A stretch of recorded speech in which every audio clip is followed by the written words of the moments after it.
জাতীয় থেকে আন্তর্জাতিক, প্রান্তিক, জনপদ থেকে নগর চারপাশ, ঠিক কি ঘটছে এই মুহূর্তে এসব নিয়ে আয়োজন এখন চারদিক। পুরো আয়োজনের সঙ্গে আছে আমি সাজিদ আরাফাত। জুলাইয়ে গণহত্যার দায়ে আওয়ামী লীগ নিষিদ্ধ ও বিচারের দাবি জানিয়েছে জাতীয় নাগরিক পার্টির নেতাকর্মী ও সমর্থকরা। এছাড়া শাপলা ও পিলখানা হত্যাসহ আওয়ামী লীগের সব হত্যাকাণ্ডের বিচারের দাবি জানায় এনসিপি। বিকেলে বায়তুল মোকাররমের দক্ষিণ গেটে জাতীয় নাগরিক পার্টি ঢাকা মহানগর আয়োজিত বিক্ষোভ সমাবেশে যোগ দিয়ে এসব দাবি জানান তারা। বলেন, জুলাই আগস্টে নির্বিচারে ছাত্র হত্যার দায়ে রাজনীতি করার অধিকার হারিয়েছে আওয়ামী লীগ। এ সময় ফ্যাসিবাদের দোসররা রাষ্ট্রের গুরুত্বপূর্ণ জায়গায় এখনও অবস্থান করছে অভিযোগ করে বক্তারা বলেন, আওয়ামী লীগকে পুনর্বাসনের চেষ্টা করা হচ্ছে। দলটির বিচার ও নিষিদ্ধ না হওয়া পর্যন্ত রাজপথে থাকার কথা জানায় সমাবেশে আসা এনসিপির বিভিন্ন পর্যায়ের কর্মী সমর্থকরা। ইন্ডিয়া তাদের তীর্থস্থান আপনারা দেখেছেন, তারা তাদের তীর্থস্থানেই ফিরে গিয়েছে। এবারের রাজনীতি হবে আওয়ামী লীগকে এই দেশ থেকে ভারতে ছুঁড়ে ফেলে দেওয়ার রাজনীতি। আপনারা ভুলে যান না, আপনারা 2000 প্রাণের বিনিময়ে এই আসনে বসেছেন। আপনাদের প্রধান প্রায়োরিটি হবে আওয়ামী লীগকে নিষিদ্ধ করা। আওয়ামী লীগ নিষিদ্ধের দাবিতে বায়তুল মোকাররমের দক্ষিণ গেটে বিক্ষোভ সমাবেশ করছে এনসিপি। সমাবেশের সবশেষ খবর জানাতে যোগ দিচ্ছেন জাওয়াদ মাহমুদ। জাওয়াদ, আপনি সমাবেশ স্থলে রয়েছেন। বিক্ষোভ সমাবেশ থেকে এনসিপির নেতাকর্মীরা কি বলছেন জানাবেন।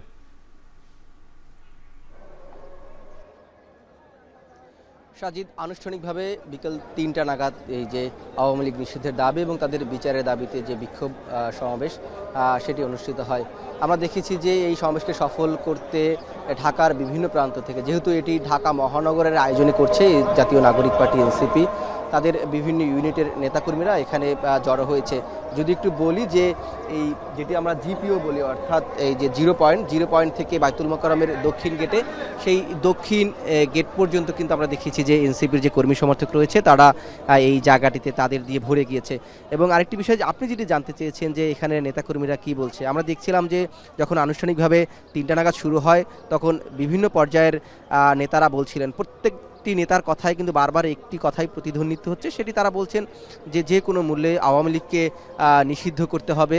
এবং এই নিষিদ্ধ করার পরে আরেকটি বিষয় যেটি জানিয়ে রাখি যে তারা বলছেন যে শুধু নিষিদ্ধই নয়, তাদেরকে এই বিচারের আওতায় আনতে হবে। এবং আরেকটি বিষয় তাদের বক্তব্যে যেটি ফুটে উঠেছে, তারা বলছেন যে যেহেতু ত্রয়োদশ জাতীয় সংসদ নির্বাচনের একটি আলোচনা হচ্ছে বা সংস্কার আগে না নির্বাচন আগে, এই বিষয়ে যখন আলোচনা হচ্ছে তখন সেই আলোচনার প্রেক্ষিতে তারা বলছেন যে এই যে আলোচনাটি সেটি আসলে একটি অবান্তর আলোচনা। আওয়ামী লীগ নিষিদ্ধের আগে বা আওয়ামী লীগ যে বিচার কার্যক্রম দৃশ্যমান না হওয়া পর্যন্ত এখানে যে নির্বাচনে যে কথাটি হচ্ছে সেটি তারা বিরোধিতা করছেন। এবং তারা এই সংস্কার ইস্যুতে কথা বলছেন যে সংস্কারের পরেই, অর্থাৎ তারা পরিপূর্ণ সংস্কারের কথা বলছেন, যে পরিপূর্ণ সংস্কারের পরেই একটি নির্বাচন বাংলাদেশে অনুষ্ঠিত হতে পারে। এর ব্যত্যয় ঘটলে, অর্থাৎ আওয়ামী লীগ নিষিদ্ধ কিংবা আওয়ামী লীগের বিচার অথবা সংস্কার পরিপূর্ণ না হলে যদি নির্বাচন দেওয়া হয়, সেটিকে এনসিপি নেতারা আসলে বলছেন বর্জনের কথা বলছেন, বা তারা সেটিকে আসলে রুখে দিবেন, এই ভাষাগুলোই তারা ব্যবহার করছেন। এবং আওয়ামী লীগ নিষিদ্ধের বিষয়ে তারা বলছেন যে এটি সরকার আসলে নানান সময় যে বলছে যে তারা আসলে তাদের দায় নেই, এটি রাজনৈতিক দলগুলো মিলে বা ঐক্যমত্যের ভিত্তিতে এই আওয়ামী লীগ নিষিদ্ধ হবে, সেটিরও তারা বিরোধিতা করা বলছেন। তারা বলছেন যে এটি একটি গণ অভ্যুত্থানের সরকার, অর্থাৎ জুলাই আগস্টে যে ছাত্র জনতা শহীদ হয়েছে তাদের রক্তের বিনিময়ে কিন্তু এই সরকার গঠিত হয়েছে। সুতরাং এই সরকার যখন এই ধরনের কথা বলে সেটি তাদের মধ্যে আরও সংশয় তৈরি করে, বা আওয়ামী লীগকে পুনর্বাসন করার চেষ্টা করা হচ্ছে কিনা সেই প্রশ্নগুলো তারা রাখছেন। এবং কেউ কেউ তাদের বক্তব্যে এটিও তুলে আনছেন যে আওয়ামী লীগের দোসররা বা যাদের তারা সহযোগী ছিল, তারা এখনও রাষ্ট্রের বিভিন্ন গুরুত্বপূর্ণ প্রতিষ্ঠানে বা রাষ্ট্রের বিভিন্ন গুরুত্বপূর্ণ জায়গায় এখনও বসে আছে, যার ফলে তাদের মাধ্যমেই আওয়ামী লীগকে আসলে পুনর্বাসনের একটি প্রক্রিয়া বা চেষ্টা হচ্ছে বলে তারা অভিযোগ করছেন। এবং তারা বলছেন আওয়ামী লীগকে নিষিদ্ধ করে তাদের নির্বাচন থেকে যেমন বাইরে রাখতে হবে, শুধু সেটিই নয়, আওয়ামী লীগের রাজনীতির সাথে যারা জড়িত ছিল, অর্থাৎ আওয়ামী লীগের যারা কর্মী সমর্থক ছিল, তারা যেন এই যে ত্রয়োদশ জাতীয় সংসদ নির্বাচন, অর্থাৎ আসন্ন যে জাতীয় নির্বাচনের কথা হচ্ছে সেই নির্বাচনে যেন তারাও অংশগ্রহণ না করতে পারে, সেটির কথা তারা বলছেন। এবং তাদের যে অর্থগুলো বা তাদের যে প্রতিষ্ঠানগুলো আছে তারা এখনও অর্থনৈতিকভাবে সচ্ছল আছে বা সবল আছেন, সেই জায়গায় তারা বলছেন যে এই বিষয়গুলো যেন সরকার তাদের সকল হিসাব নিকাশ সেগুলো বাজেয়াপ্ত করে, বা সেগুলো তারা বলছেন বাজেয়াপ্ত করার অনুরোধ জানাচ্ছেন। এবং তারা একটি হুঁশিয়ারি দিচ্ছেন যে আওয়ামী লীগকে নিষিদ্ধ না করা পর্যন্ত এনসিপি তারা তো মাঠে থাকবে এবং তারা সারা দেশেই এই ধরনের কর্মসূচি পালন করবেন। এবং যারা এখানে এসেছেন, এই যারা কর্মী সমর্থক, তাদের সাথে আমি কয়েকজনের সাথে কথা বলেছি, তারা বলছেন তারা এখানে মূলত এসেছেন তাদের কেন্দ্রীয় নেতারা আওয়ামী লীগ উদ্দেশ্য কী বার্তা দেয় সেটি জানার জন্য। যদিও এতদিন আমরা দেখেছি যে বিচ্ছিন্নভাবে এনসিপির বিভিন্ন পর্যায়ের নেতারা আওয়ামী লীগ প্রসঙ্গে কথা বললেও দলগতভাবে কিন্তু এটি একটি প্রথম আর কি বৃহত্তর কর্মসূচি। এটি কিন্তু এই বিক্ষোভ সমাবেশটি তারা একটি বড় পরিসরে এবারই করছেন, যেটি দলগতভাবে আওয়ামী লীগের বিরুদ্ধে যে এনসিপির অবস্থান সেটি জানান দিতে। যদিও ওই চলতি মাসের শুরুতে তারা লিফলেট বিতরণের মতো কর্মসূচি বা বিক্ষোভ মিছিল বা মশাল মিছিলের মতো কর্মসূচি আমরা করতে দেখেছি।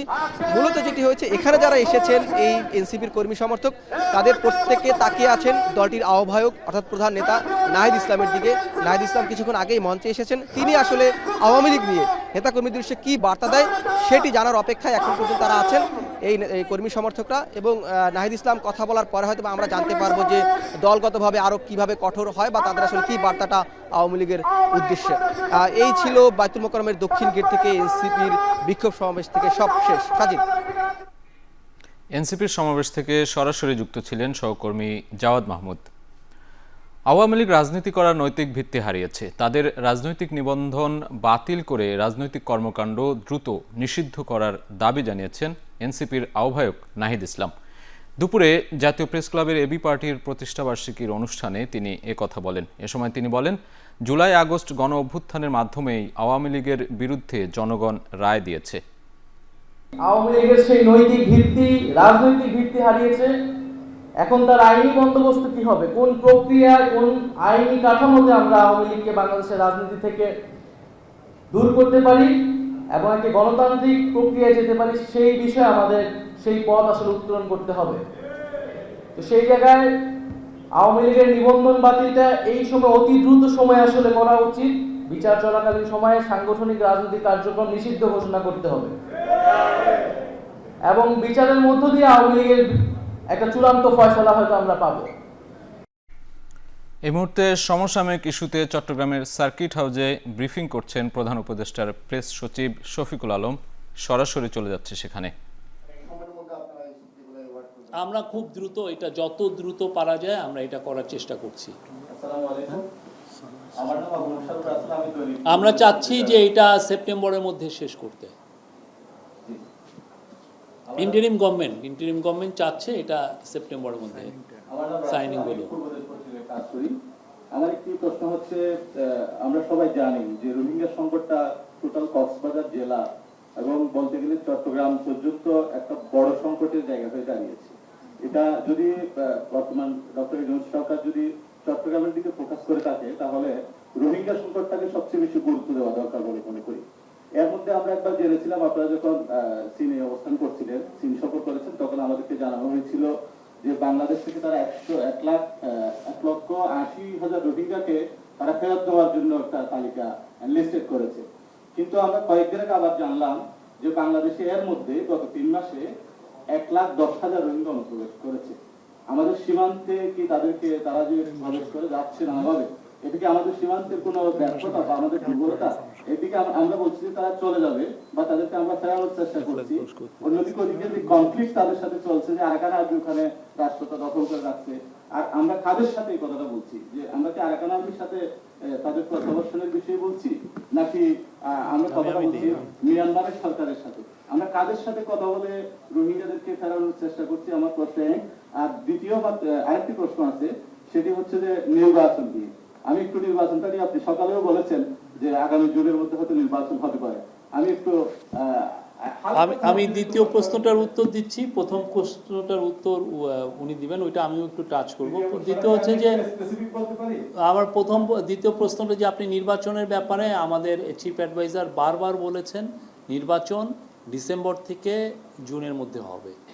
সেই বিষয়ে আমাদের প্রস্তুতি চলছে এবং সেই বিষয়ে আমরা বারবার বলেছি এখানে কোনো উনি কিছুদিন আগে আল জাজিরার সাথে ইন্টারভিউতে বলেছেন, এর আগে উনি জাতির উদ্দেশ্যে ভাষণে বলেছেন। আমার মনে হয় না আমরা কতবার এটা বলবো, উনি বারবার কিন্তু এটা বলছে। তারপরে দেখা যাচ্ছে যে এই কোশ্চেনটা আসছে। হ্যাঁ, আমার প্রশ্নটা ঠিক সেভাবেই ছিল। মনে হচ্ছে রাজনৈতিক দলগুলো প্রতিদিন যেভাবে বলে যাচ্ছে যে তাদেরকে আমাদেরকে বলতে হবে যে হ্যাঁ এতটাই না, ওনারা যতদিন বলবেন আমরা ওই একই কথাই বলবো। ওনারা যেটা বলবেন আমরাও বলবো যে ডিসেম্বর থেকে জুনের মধ্যে এটা হবে।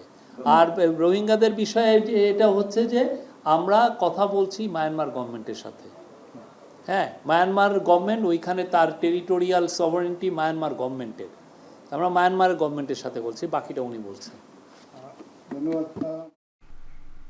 চিকিৎসা শেষে 5 মে দেশে ফিরছেন বিএনপি চেয়ারপারসন বেগম খালেদা জিয়া। এখন টিভিকে এ তথ্য নিশ্চিত করেছে বিএনপির মিডিয়া সেল। সাথে আসতে পারেন তারেক রহমানের স্ত্রী জোবাইদা রহমান। গত মাসেই দল থেকে খালেদা জিয়াকে দেশে ফেরানোর জন্য এয়ার অ্যাম্বুলেন্সের জন্য সরকারের কাছে চিঠি দেয় বিএনপি। বরাবরের মতো ছোট ছেলে প্রয়াত আরাফাত রহমান কোকোর স্ত্রী সৈয়দা শামেলা রহমান থাকলেও এবার বড় ছেলে তারেক রহমানের স্ত্রীও আসবেন। জানা যায় সে অনুযায়ী জুবাইদা রহমানের জন্য প্রস্তুত করা হচ্ছে আলাদা বাসভবন, বাড়ানো হচ্ছে নিরাপত্তা। স্থানীয় সরকার নির্বাচন হলে পলাতক স্বৈরাচার পুনর্বাসনের সুযোগ পাবে। তারা দুর্নীতি ও অবৈধ অর্থ নিয়ে সুযোগের অপেক্ষায় আছে বলে মন্তব্য করেছেন বিএনপির ভারপ্রাপ্ত চেয়ারম্যান তারেক রহমান। সম্প্রতি সুকৌশলে রাজনৈতিক দলগুলোর নির্বাচনের দাবিকে অপরাধ হিসেবে বিবেচনা করা হচ্ছে উল্লেখ করে দ্রুত জাতীয় নির্বাচনের রোডম্যাপ দিতে অন্তর্বর্তী সরকারের প্রতি আহ্বান জানান তারেক রহমান। দুপুরে জাতীয় প্রেস ক্লাবে এবি পার্টির প্রতিষ্ঠাবার্ষিকীর অনুষ্ঠানে তিনি ভার্চুয়াল বক্তব্যে এসব কথা বলেন।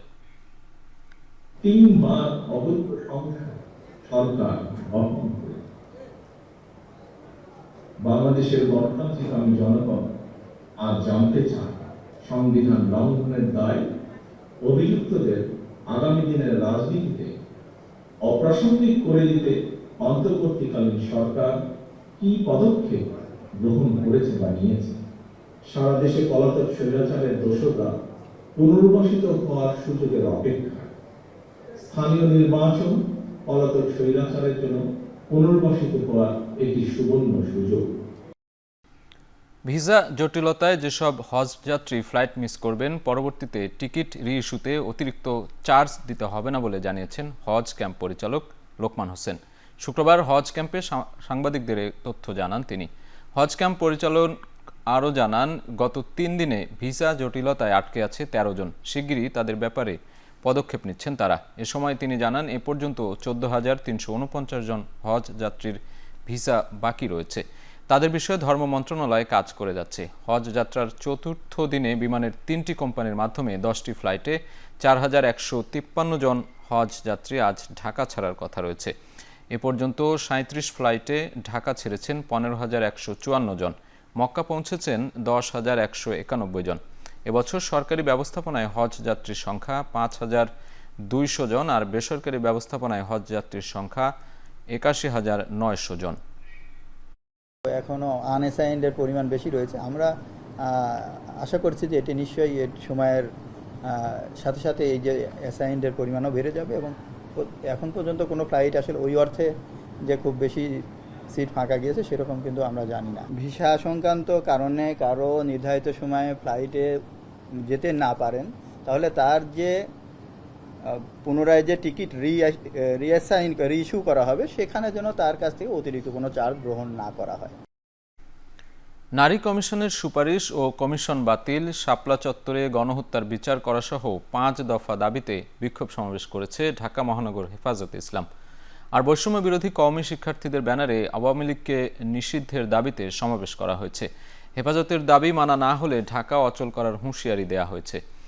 শুক্রবার জুমার নামাজ শেষে বায়তুল মোকাররমের উত্তর গেটে বিক্ষোভ সমাবেশের আয়োজন করে ঢাকা মহানগর হেফাজত ইসলাম। সমাবেশে হেফাজতের নেতৃবৃন্দ বক্তব্য রাখেন। বক্তারা দ্রুত সময়ের মধ্যে নারী কমিশন বাতিলের দাবি জানান।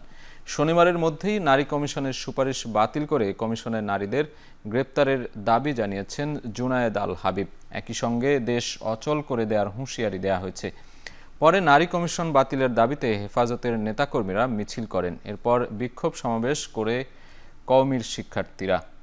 বক্তারা আওয়ামী লীগ নিষিদ্ধের দাবি জানান। জুলাই আগস্টের গণহত্যারও বিচার দাবি করেন তারা।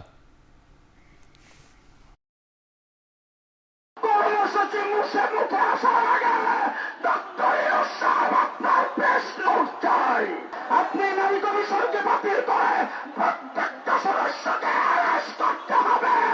আজকে আপনার নারী কমিশন যাদেরকে আপনি দায়িত্ব দিয়েছেন তারা বাংলাদেশের মুসলিম নারীদের প্রতিনিধিত্ব করে না। আগামীকাল পর্যন্ত আপনি কমিশনের রিপোর্ট প্রত্যাখ্যান করেছেন কে বলতে হবে, নতুনতে রাখবেন, দেশ অচল করে দেওয়া হবে, আগুন জ্বালিয়ে দেওয়া হবে। চিন্ময় কৃষ্ণ দাসের জামিন বাতিল ও আইনজীবী আলিফ হত্যার বিচারের দাবিতে বিক্ষোভ মিছিল ও সমাবেশ করছে বৈষম্য বিরোধী ছাত্র আন্দোলন চট্টগ্রাম মহানগর। শুক্রবার জুমার নামাজের পর নগরীর আন্দরকিল্লা শাহী মসজিদ থেকে বিক্ষোভ মিছিল শুরু হয়ে প্রেস ক্লাবে গিয়ে বিক্ষোভ সমাবেশ মিলিত হয়। এ সময় মিছিলে স্লোগানে চিন্ময় কৃষ্ণের জামিন বাতিল সহ আইনজীবী হত্যার ইন্ধনদাতা হিসেবে ফাঁসি দাবি করা হয়। সমাবেশে বক্তারা বলেন, একজন রাষ্ট্রদ্রোহীকে জামিন দিয়ে রাষ্ট্রবিরোধী কাজ করা হয়েছে। এই জামিনের মধ্য দিয়ে ভারতীয় আধিপত্যবাদের প্রভাবকে উৎসাহিত করা হয়েছে। অনতিবিলম্বে জামিন বাতিল সহ আইনজীবী আলিফ হত্যার হুকুমদাতা হিসেবে চিন্ময় কৃষ্ণের ফাঁসি দাবি করেন তারা। দ্রুত আলিফ হত্যার বিচার সম্পন্ন করার আহ্বানও জানানো হয় বিক্ষোভ সমাবেশ থেকে। এর আগে গেল 2 জানুয়ারি চিন্ময়ের জামিন আবেদন নামঞ্জুর করে চট্টগ্রাম মহানগর দায়রা জজ। এরপর হাইকোর্টে জামিন আবেদন করলে সম্প্রতি তার জামিন মঞ্জুর করে আদালত।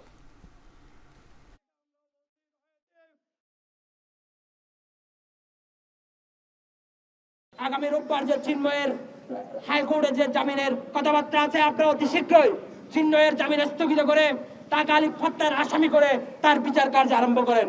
আমরা আপনাদেরকে বলতে চাই, আলিফ ভাইয়ের দ্রুত হত্যার বিচার করে চিন্ময় দাসের ফাঁসির কার্যকর করুন।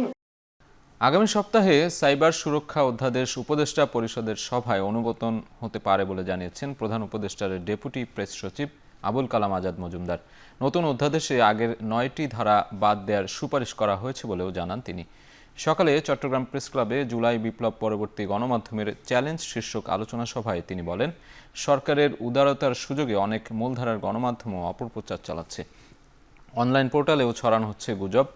বিভিন্ন গণমাধ্যম সরকারের সমালোচনা করতে গিয়ে অশালীনভাবে উপস্থাপন করছে। তবে সরকার কোনো চাপ প্রয়োগ করছে না, কোনো ব্যবস্থাপককে আগের সরকারের মতো ফোন দেয়া হচ্ছে না। সম্প্রতি 3 সাংবাদিক একজন উপদেষ্টাকে উদ্দেশ্যমূলক প্রশ্ন করেছেন। সেজন্য চ্যানেলগুলো সেলফ সেন্সরশিপ থেকে নিউজ বন্ধ করা ও সাংবাদিকদের চাকরিচ্যুত করা হয়েছে। সাংবাদিকদের চাকরিচ্যুতিকে অন্যায্য দাবি করে তিনি বলেন, এক্ষেত্রে সরকারের কোনো ভূমিকা ছিল না, এটি ঠেকানো সরকারের পক্ষে সম্ভব না। এদিকে একই অনুষ্ঠানে প্রেস সচিব শফিকুল আলম বলেন, ভুয়া তথ্য ও গুজবের চ্যালেঞ্জ মোকাবেলা করতে হচ্ছে সরকারকে।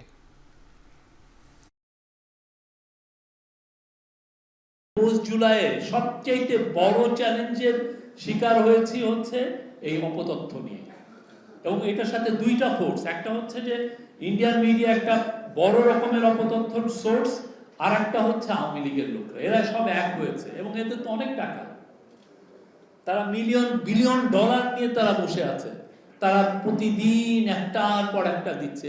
সাম্প্রতিক একটি ঘটনায় আপনারা দেখেছেন 3টি পৃথক টেলিভিশন চ্যানেলে 3 জন সাংবাদিক চাকরিচ্যুত হয়েছেন। একটি চ্যানেল অল্প সময়ের জন্য তাদের সংবাদ প্রচার বন্ধ রেখেছে, যদিও কোনো চ্যানেলই এসবের আনুষ্ঠানিক কোনো কারণ জানায়নি। সামাজিক যোগাযোগ মাধ্যমে অনেকে এ ঘটনায় সরকারকে দায়ী করে বক্তব্য দিয়েছেন। আমরা মনে করি এ ধরনের ঘটনায় সরকারকে দায়ী করে বক্তব্য দেওয়া অনভিপ্রেত। সংবাদ সম্মেলনের পর সরকার এ ঘটনায় কোনো প্রতিক্রিয়া দেখায়নি। তবুও সরকারের উপর দায় চাপিয়ে অনেকে পরোক্ষভাবে চ্যানেলগুলোর অন্যায় চাকরিচ্যুতকে ন্যায্যতা দেওয়ার চেষ্টা করেছেন, যেটা আমরা মনে করি অনাকাঙ্ক্ষিত। দিনাজপুরের বিরল উপজেলার ধর্মজয়ন সীমান্ত থেকে 2 বাংলাদেশি কৃষককে ধরে নিয়ে গেছে বিএসএফ। এর জেরে 2 ভারতীয় নাগরিককে ধরে এনেছে গ্রামবাসী। স্থানীয়রা জানান, বিরলের ধর্মপুর ইউনিয়নের ধর্মজয়ন সীমান্তে ধান কাটছিলেন মাসুদ ও এনামুল নামের 2 কৃষক। বেলা 12টার দিকে 320 মেইন পিলারের সাব পিলার 9 ও 10 এর মাঝামাঝি থেকে তাদের ধরে নিয়ে যায় বিএসএফ। এতে ক্ষিপ্ত হয়ে অবিনাশ টুডু ও ফিলিপ সরেন নামের 2 ভারতীয় নাগরিককে ধরে আনে গ্রামবাসী। শেষ খবর পাওয়া পর্যন্ত 2 দেশের নাগরিক বিনিময়ে বিজিবি ও বিএসএফ এর মধ্যে পতাকা বৈঠকের প্রস্তুতি চলছে। ওদের জমিটার নিচে ধান কেটে নোনার ওপারে একটু উঁচা জায়গাতে নিয়ে গেছিল। যাওয়ার পরে হুট করে 2 জন বিএসএফ আসিয়া ওদেরকে উঠাই নিয়ে গেছে। ঘটনাটা ঘটছে 12টা 23 মিনিটে। এই মর্মে তাৎক্ষণিকভাবে আমরা সবাই মিলে বিজিবিকে জানাই। বিজিবি আসে, বিজিবি তাদের সাথে তাৎক্ষণিক যোগাযোগ করে, বিজিবি তাদেরকে চিঠি দিয়েছে কিন্তু কোনো উত্তর দেয়নি। নগরের খালগুলোর উন্নয়ন করা গেলে চট্টগ্রামের অর্থনীতি, পরিবেশ ও মানুষের জীবনমান উন্নত হবে বলে মন্তব্য করেছেন বিএনপির স্থায়ী কমিটির সদস্য আমির খসরু মাহমুদ চৌধুরী। দুপুরে বিএনপির উদ্যোগে নগরের 10 নম্বর উত্তর কাট্টলি ওয়ার্ডে নাজির খাল ও কালিরছড়া খাল খনন কার্যক্রম উদ্বোধন করে একথা বলেন তিনি। দলটির নিজস্ব অর্থায়নে স্থানীয় 700 নেতাকর্মী এই খাল খননে আগামী 1 মাস কাজ করবে। ব্যয় হবে কোটি টাকার বেশি। উদ্বোধন অনুষ্ঠানে আমির খসরু মাহমুদ চৌধুরী বলেন, বিগত সরকার খাল খনন বা জলাবদ্ধতা প্রকল্পের নামে হাজার হাজার কোটি টাকা ব্যয় করলেও তার কোনো সুফল মেলেনি। এ সময় খাল ঘিরে ওয়াকওয়ে, সৌন্দর্যবর্ধন প্রকল্প বা পর্যটন বিকশিত করতে কর্তৃপক্ষকে আহ্বান জানান তিনি। খাল খননের এই কার্যক্রমকে স্বাগত জানিয়েছেন মেয়র ডাক্তার শাহাদাত হোসেন।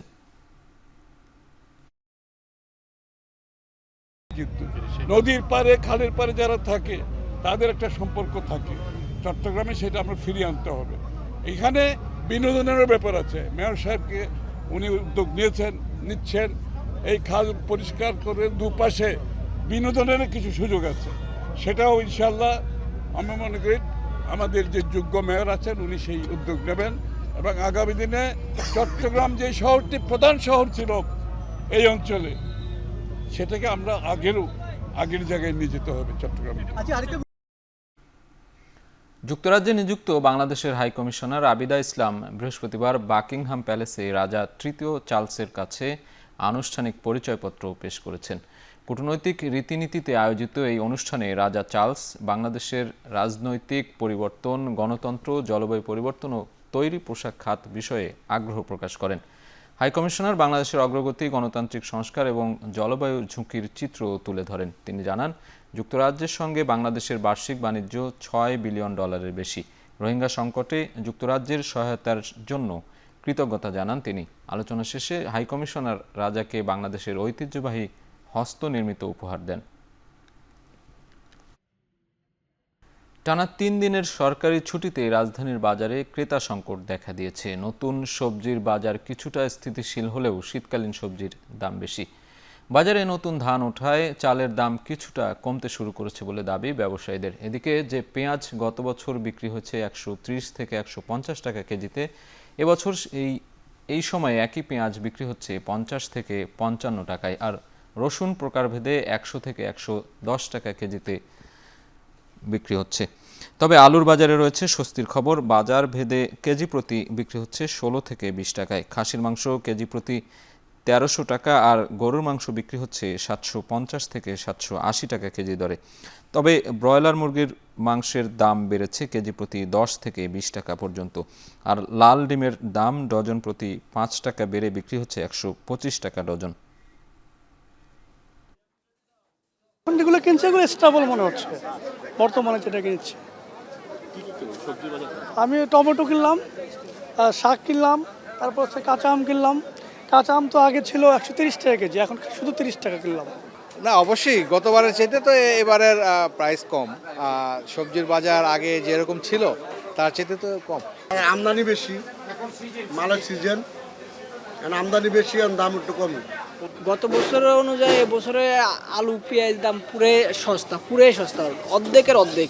চাল তো আগে একটু কমতেছে, কারণ হলো বড় মৌসুম তো এখন, তো আশা করি আরো কমার সম্ভাবনা আছে। পুনাকের কার্যক্রমে পুলিশ সম্পর্কে সাধারণের নেতিবাচক ধারণা পরিবর্তন হবে বলে আশাবাদ জানিয়েছেন মৎস্য ও প্রাণী সম্পদ উপদেষ্টা ফরিদা আক্তার।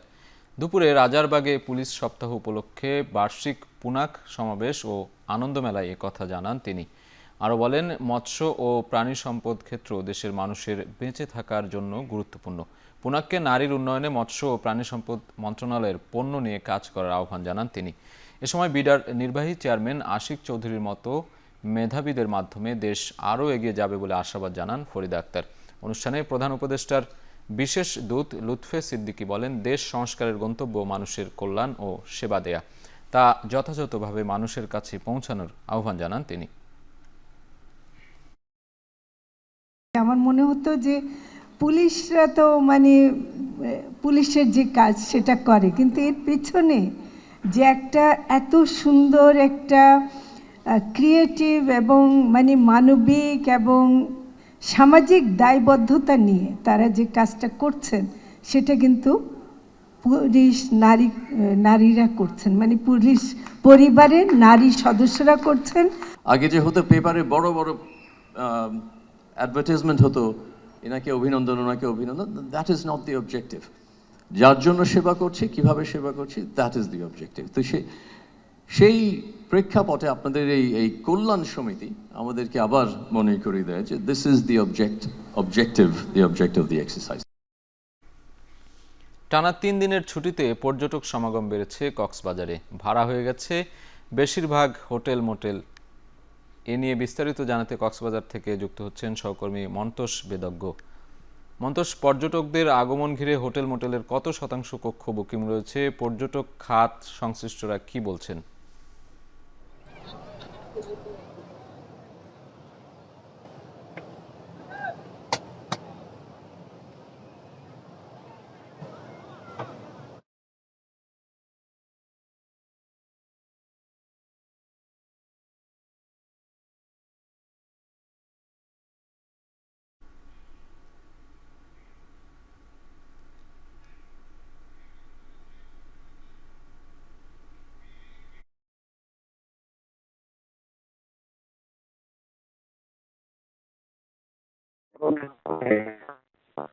বিকেল বেলায় আমরা দেখছি যে হচ্ছে এবং সকাল থেকে একেবারে উপচে পড়া ভিড় আসলে বলা যায়, এবং দিনভর ভ্যাপসা গরমের পরে আজকে বিকেল বেলায় আমরা দেখছি যে ক্রমে মানুষের উপস্থিতি বাড়ছে এবং সৈকত এখনো লোকারণ্যে পরিণত হয়েছে। এবং এই মুহূর্তে যেহেতু ভাটা হয়েছে, সৈকতের বিস্তৃতি হয়েছে, মানুষ ছড়িয়ে ছিটিয়ে এখানে উপভোগ করছে না। এবং আমরা দেখছি যে এখানে সৈকতের যে পরিবেশ, সেটি পর্যটকদের যে এখানে ঘোরাফেরা কিংবা তাদের যে বিনোদন, এখানে অনেকে এখনো সমুদ্র স্নান করছেন।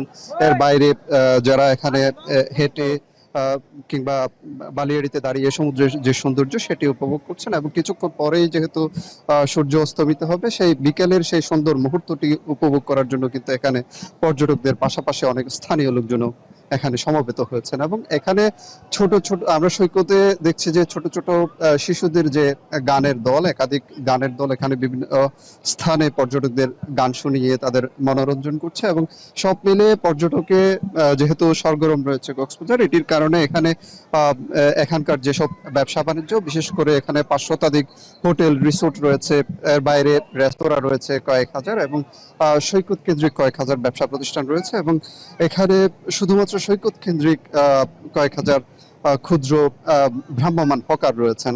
তাদের সবার মাঝে একটা স্বস্তি কিন্তু কাজ করছে, যেহেতু প্রচুর পর্যটক এই মুহূর্তে কক্সবাজারে অবস্থান করছেন। এবং শুধুমাত্র পর্যটন নির্ভর ব্যবসা বাণিজ্য নয়, এখানে যে পরিবহন খাতের সাথে যারা জড়িত তাদের মাঝেও এই স্বস্তিটা আছে। সৈকত ছাড়াও এখানে অন্যান্য যে দর্শনীয় স্থানগুলো, সেখানেও লোকজনের বিচরণ বেড়েছে। বিশেষ করে মহেশখালী দ্বীপের যে আদিনাথ মন্দির এলাকা, সেখানেও লোকজনের উপস্থিতি বেড়েছে। এবং নতুন যে সি ট্রাকটি সম্প্রতি যুক্ত করা হয়েছে এই নৌপথে, সেটির কারণে অনেক পর্যটক কিন্তু মহেশখালী দ্বীপে যাওয়ার সুযোগ পাচ্ছেন। এবং নিরাপদ যে ভ্রমণ, সেটির কারণে পর্যটকরা সেখানে যেতে উৎসাহী হচ্ছেন। এর বাইরে কক্সবাজার শহরের যে পর্যটন স্পট, বিশেষ করে বৌদ্ধ মন্দির এলাকা রয়েছে, এর বাইরে রামু উপজেলার যে বৌদ্ধ বিহারগুলো প্রাচীন, সেখানেও লোকজনের উপস্থিতি বাড়ছে। এবং সব মিলে এই যে পর্যটক সমাগম, এটি আগামীকাল পর্যন্ত থাকবে। এবং এই পর্যটক সমাগমের মধ্য দিয়ে এখানে যারা ব্যবসা বাণিজ্যের সাথে যুক্ত, বিশেষ করে পর্যটন নির্ভর ব্যবসা বাণিজ্যের সাথে যারা যুক্ত রয়েছেন, তারা কিন্তু অত্যন্ত আনন্দ ঘন একটি পরিবেশ তারা এই মুহূর্তে উপভোগ করছেন, যেহেতু তাদের প্রত্যাশা আসলে পূরণ হচ্ছে। সাজিদ, এই ছিল আমার কাছে সবশেষ। কক্সবাজার থেকে সরাসরি যুক্ত ছিলেন সহকর্মী মন্তোষ বেদজ্ঞ। রাজনৈতিক দলগুলোর সাথে আলাপ আলোচনা করে মতপার্থক্য দূর করে একটি জাতীয় সনদ প্রণয়নের চেষ্টা চলছে বলে জানিয়েছেন নির্বাচন ব্যবস্থা সংস্কার কমিশন প্রধান ডক্টর বদিউল আলম মজুমদার। শুক্রবার কুমিল্লার জেলা প্রশাসকের সম্মেলন কক্ষে চলমান উন্নয়ন প্রকল্পসমূহের অগ্রগতি সম্পর্কে পর্যালোচনা সভা শেষে তিনি কথা বলেন। আরও বলেন, নির্বাচনের আগে গুরুত্বপূর্ণ সংস্কারের মাধ্যমে পুরনো কাঠামো পরিবর্তন করা না গেলে আবারও স্বৈরাচার ফিরবে। জাতীয় সনদ প্রণয়নের মাধ্যমে একটি সুষ্ঠু ও নিরপেক্ষ নির্বাচনের পথ সুগমের চেষ্টা চলছে। পর্যালোচনা সভায় প্রশাসন ও বিভিন্ন দপ্তর প্রধানদের উদ্দেশ্যে তিনি বলেন, প্রধান উপদেষ্টা বিশেষ সহকারী ফয়েজ আহমেদ তৈয়ব বলেন, ফসলি জমির উপরিভাগের টপ সয়েল কাটা ও বিক্রি এবং ভূমিদস্যুদের কঠোর হাতে দমন করতে হবে।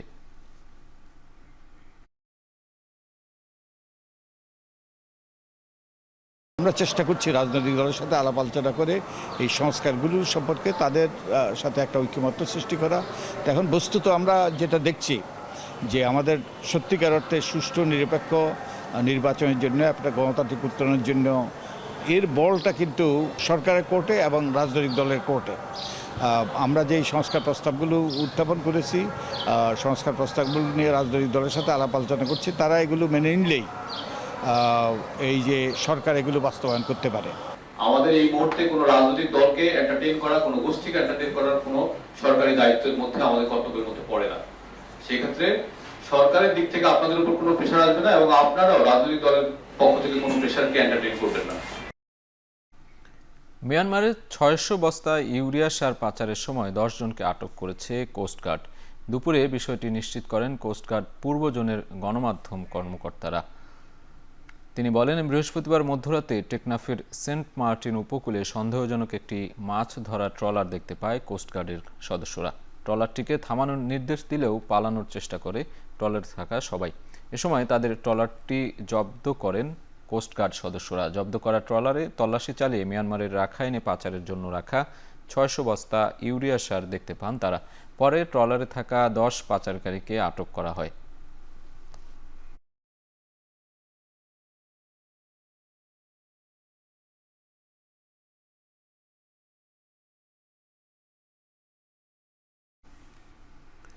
ভাঙা কুয়াকাটা মহাসড়কের 6 লেন প্রকল্প দ্রুত বাস্তবায়নের দাবিতে পটুয়াখালীতে মানববন্ধন অনুষ্ঠিত হয়েছে।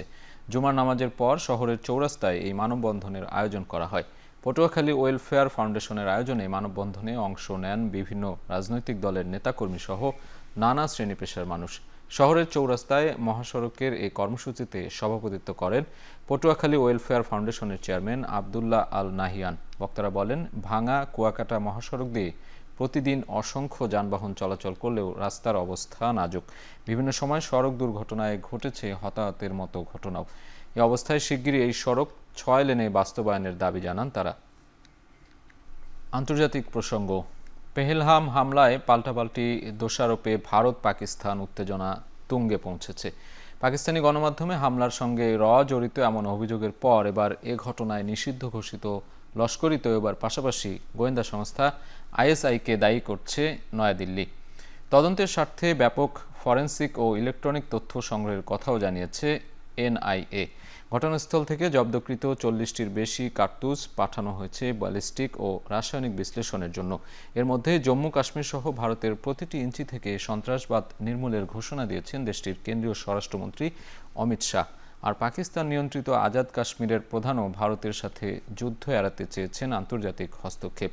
এমন পরিস্থিতিতে দুদেশকে আঞ্চলিক সংঘাতে জড়ানো থেকে বিরত থাকার আহ্বান মার্কিন ভাইস প্রেসিডেন্ট জেডি ভ্যান্সের।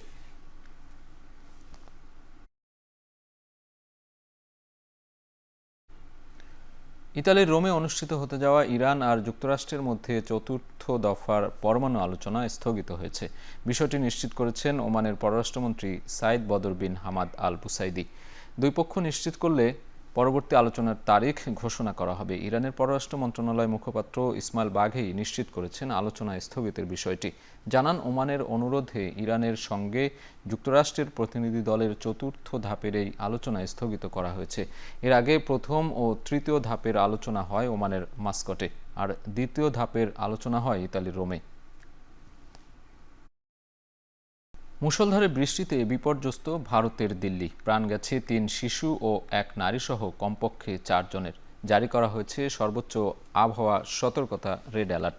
দুর্যোগপূর্ণ আবহাওয়ায় দিল্লির ইন্দিরা গান্ধী আন্তর্জাতিক বিমানবন্দরে বিলম্বিত 200-র বেশি ফ্লাইট।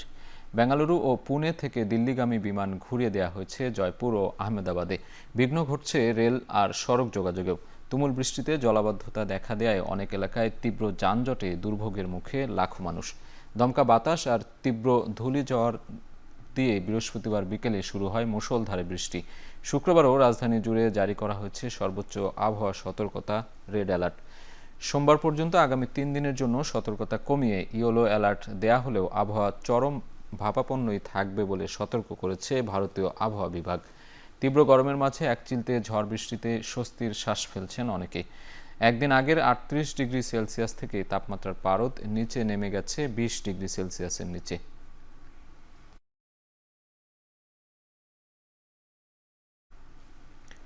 যুক্তরাষ্ট্রের টেক্সাস, ওকলাহোমা, আরকানসাস, মিসৌরি পড়েছে টর্নেডো আর বন্যার কবলে। বৃহস্পতিবার পর্যন্ত দেশটির 1500 মাইল এলাকা জুড়ে বয়ে গেছে ঝড়। পেনসিলভেনিয়াতে প্রাণ গেছে 3 জনের, এখনও বিদ্যুৎ বিচ্ছিন্ন 2 লাখের বেশি। ওকলাহোমায় বন্যায় প্রাণ গেছে 2 জনের। শুক্রবারের জন্য টেক্সাস, ওকলাহোমা, আরকানসাস ও মিসৌরির জন্য জারি করা হয়েছে বিশেষ সতর্কতা।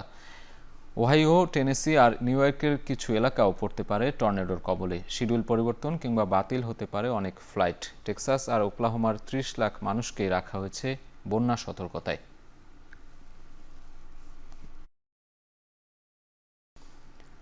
খেলার প্রসঙ্গ প্রকাশ করা হয়েছে বাংলাদেশ ও সংযুক্ত আরব আমিরাতের 2 ম্যাচের টি-20 সিরিজের সূচি। আগামী 17 ও 19 মে শারজায় ম্যাচ দুটি হবে বলে জানিয়েছে বিসিবি। মে মাসের শেষের দিকে পাকিস্তান সফর করবে নাজমুল শান্তরা। সেখানে একই মাসের 25, 27 ও 30 তারিখ এবং জুনের 1 আর 3 তারিখে 5 ম্যাচের টি-20 সিরিজ খেলবে টাইগাররা। অন্যদিকে পাকিস্তান আর আরব আমিরাত সফরের আগে দেশে প্রস্তুতি ক্যাম্প শুরু করবে বাংলাদেশ ক্রিকেট দল, যা শুরু হতে পারে মে মাসের 5 তারিখে। সব মিলিয়ে 8 থেকে 10 দিন প্রস্তুতি নেয়ার সুযোগ পাবে বাংলাদেশ।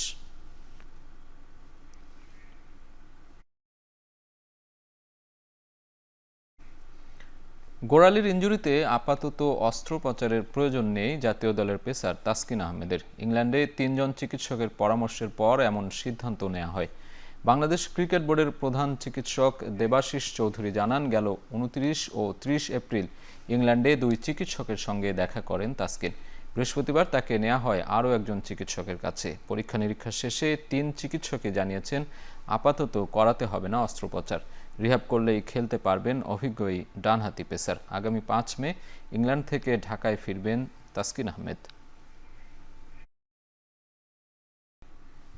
শেষ করছি এখন চারদিক। সঙ্গে থাকার জন্য ধন্যবাদ।